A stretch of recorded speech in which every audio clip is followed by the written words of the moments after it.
So, table of contents. This presentation briefly introduces, it's important to understand that I introduced the research path of our laboratory, integrated years ago with the methodology of built analysis. We call in Italian analisi del costruito, leading to the recent project focusing on the development of the HB methodology, the passage from the analisi del costruito to HB models and research. The aim of this introduction is to draw attention to a method for understanding and representing all the data that describe the real constructive and conservation characteristics of ancient masonry. Systematic approach.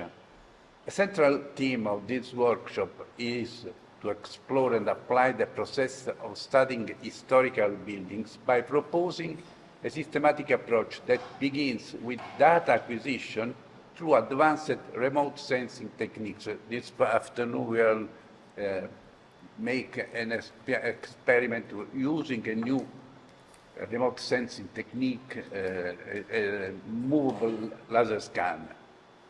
The process includes the integration of point clouds into historic building information modeling, the application of ontologies to improve data classification, and the evolution towards the concept of digital twin. Tomorrow my presentation is like a bridge between the introduction of Elena, and the presentation of our colleagues tomorrow morning. Very deep presentation.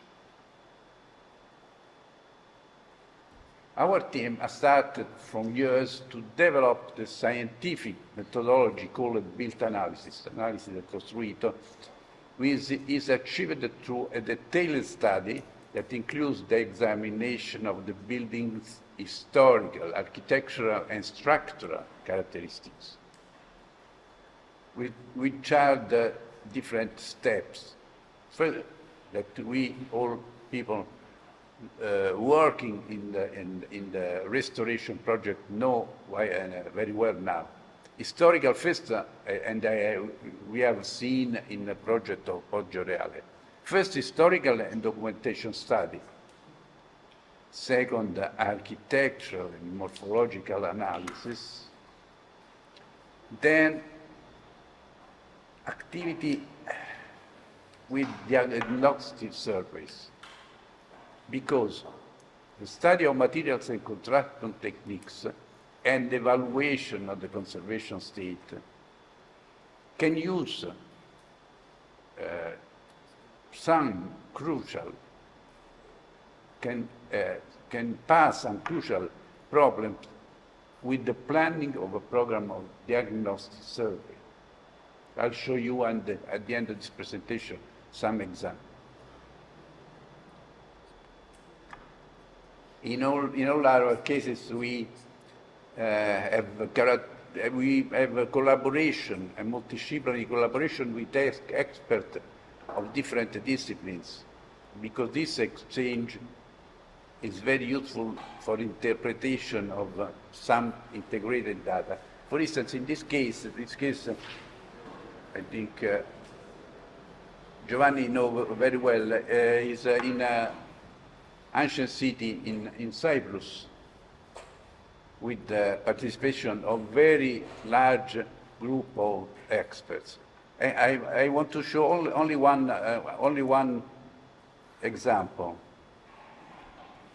In this figure, you can see a geoelectrical investigation on the floor of the church, whose result was were very interesting, important to archaeologists to understand, to confirm the information from documents, for instance, about the different phases of evolution of the building.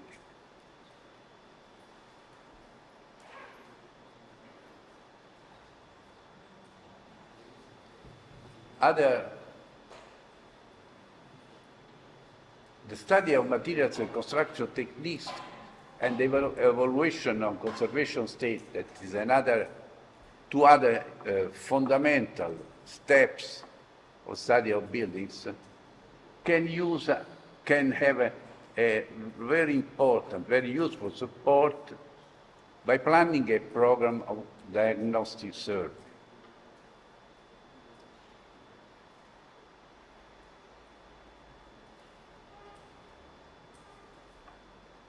Now we get to application of BIM in cultural heritage. Because the problem of this heterogeneity and the accessibility of the vast amount and knowledge produced by the conservation process, and how to organize this data into an information system led us toward HBIM system, because we have to remind, to fix that HBIM is fundamental an information system, more than only a geometric model, 3D model of the building.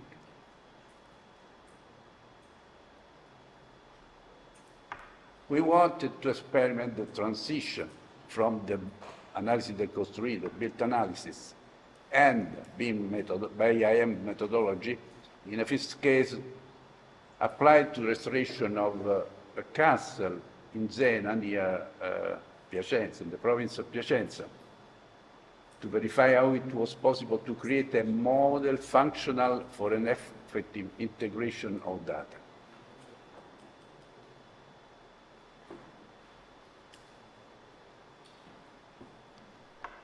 The important one of the most important topics, such as historical analysis, was focused on the representation of the building's construction phases directly on the 3D model. This model is associated with historical architectural data and information from comparative, bibliographical, and archival analysis capable of directly representing the evolutionary phases of the castle. You can see this evaluation of the study of the historical analysis of the phases of the monument. This is the analysis of the degradation, the surface degradation, and structural element instability. But on particular importance in these activities, in this case, in this castle in Piacenza, was the breakdown of the building into constructive elements and spaces capable of associating them with BIM object classes. This work was essential for a solid and reliable database structure where the data in the BIM environment is linked to the object in the model.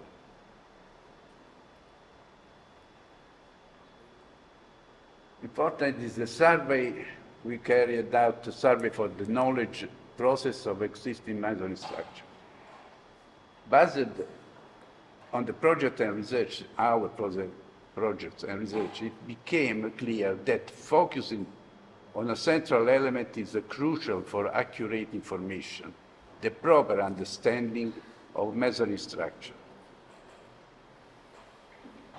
You can see in this figure the problem of identifying and representing the material and constructive characteristics of masonry, because within an HB system represent a complex challenge due to several critical factors that influence the understanding of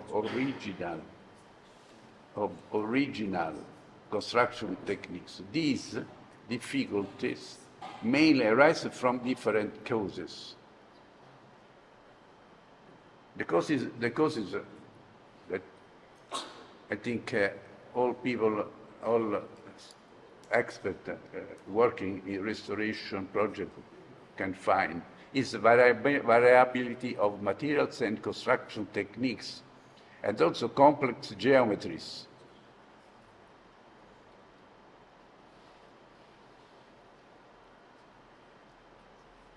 because modeling these irregularities is technically challenging, as traditional BIM software is primarily designed, as we know, for buildings with regular and modern geometries. Another problem is lack of standardization, different from the standardization that we have for the new model for BIM, as Michael has demonstrated yesterday.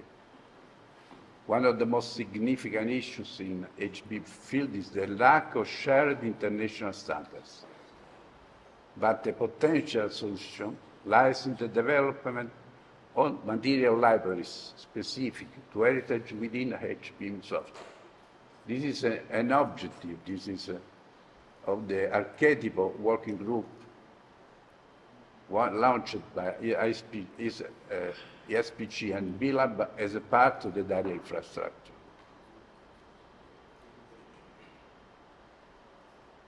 This methodology for studying masonry was addressed in a project developed with the BIM Master Program at Sapienza University. The case study was the royal site of Carditello, a Bourbon residence built by Ferdinand IV, dedicated to hunting and experimental agricultural production.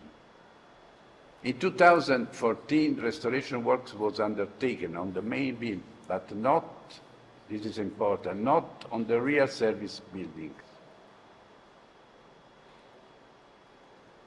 Following the HB methodology, the research was structured as follows: collection of geometric data, collection of specialized data, development of the geometric and parametric model, and digitization of the model.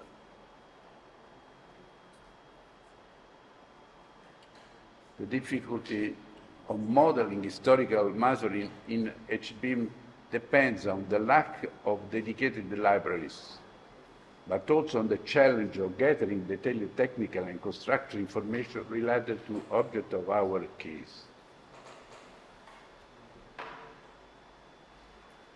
For the representation of ancient masonry in the study of Capitello, we encountered the following problem that anyone can find in their own research or project.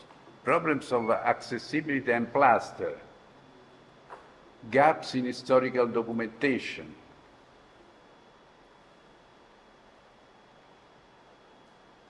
and to solve these gaps, we can describe some potential solution. For instance, consultation of historical, first consultation of historical literature and manual. Then another important solution is a survey of exposed masonry parts. We have heard today the possibility offered by the condition of Poggioreale, because an uncovered open portion of masonry, often resulting from earthquakes or prolonged degradation, is an opportunity to identify ancient construction techniques. But we hope not to have always earthquakes to understand the condition of masonry. Very important to support, to integrate is the use of survey techniques. Combined use of photogrammetry, laser scan, and geographical surveys, geophysical surveys, can provide accurate data that, once interpreted, can be incorporated in HBIM model. See in the case of Carditello. A detailed view of the construction used in Campania helped to interpret the material and structural characteristics of the buildings.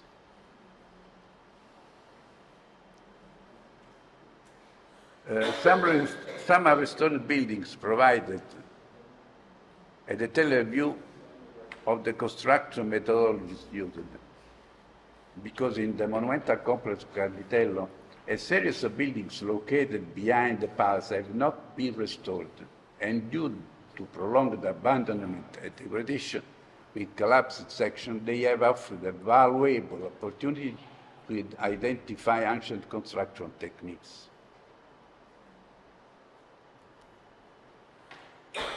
In these artifacts, we were able to record detailed specific of the materials and construction techniques. For instance, flat arch of the opening at Carditello corresponding to traditional construction techniques. From the observation of the unrestored buildings, we detect typology of the corner and details of the materials and techniques of the masonry. We applied the previous observation to the corner of the building and hypothesized the construction process.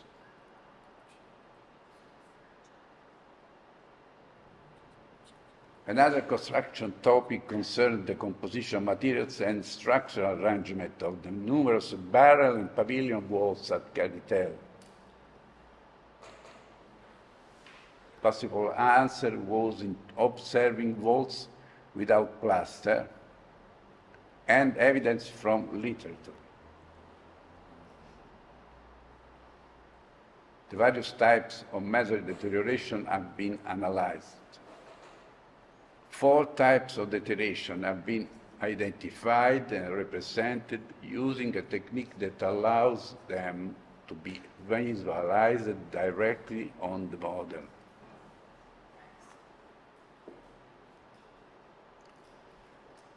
Very important was the geophysical survey related to masonry structure. Let's return to potential solution. After consultation of historical literature and manuals, after survey of supposed masonry parts, we used integrated survey techniques to get to more information. In collaboration with the Geophysics Laboratory of ESPC Naples, we applied the georadar techniques which utilize the transmission of electromagnetic waves and geoelectric techniques to investigate the internal structure of masonry, identification of the thickness of various materials present, and detecting internal cracks or voids that are not immediately visible. Prospection campaign have been scheduled on the masonry walls and the ground along the main facade.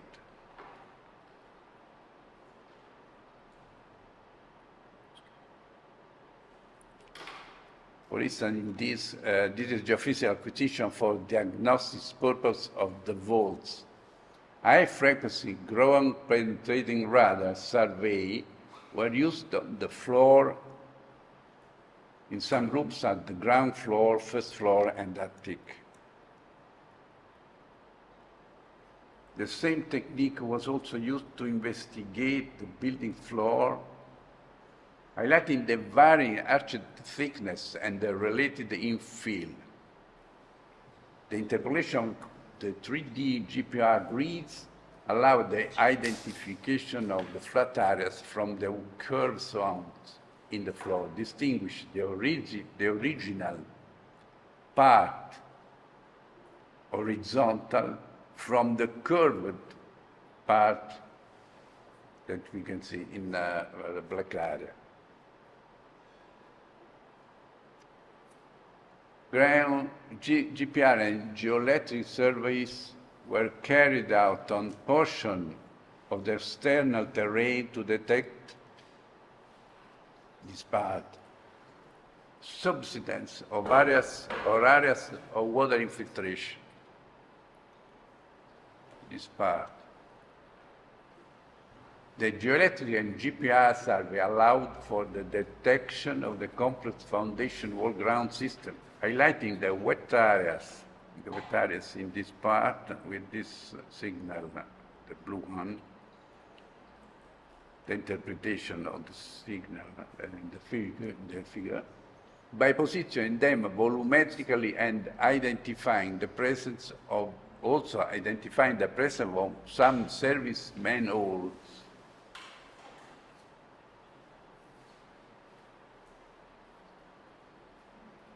Areas on the right side of the building were selected to collect data on the material composition and the presence and extent of degradation of for instance, humidity, this part, and the internal part,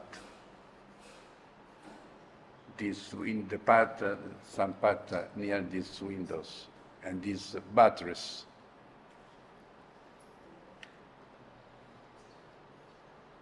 The interpretation, you can see the interpretation of the GPR data is often integrated with other sources of information, such as historical archaeological data to confirm the identification of known structures or objects.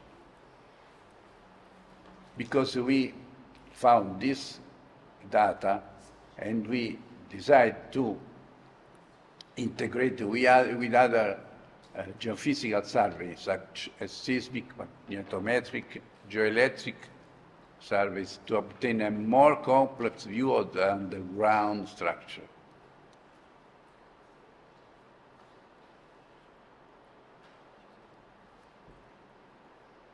The GPR profiles acquired on the masonry have highlighted both structural variation and areas of possible humidity, which can be better interpreted and characterized through complementary geophysical surveys such as thermography and ultrasound. The various stages of this approach to understanding and characterizing ancient masonry are open to further investigation, integration with other diagnostic technologies.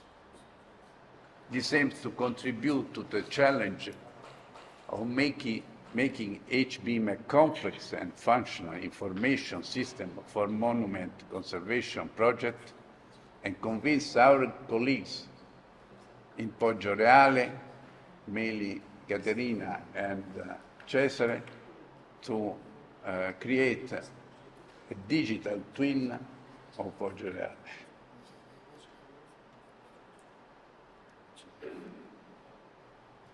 Thanks for your attention.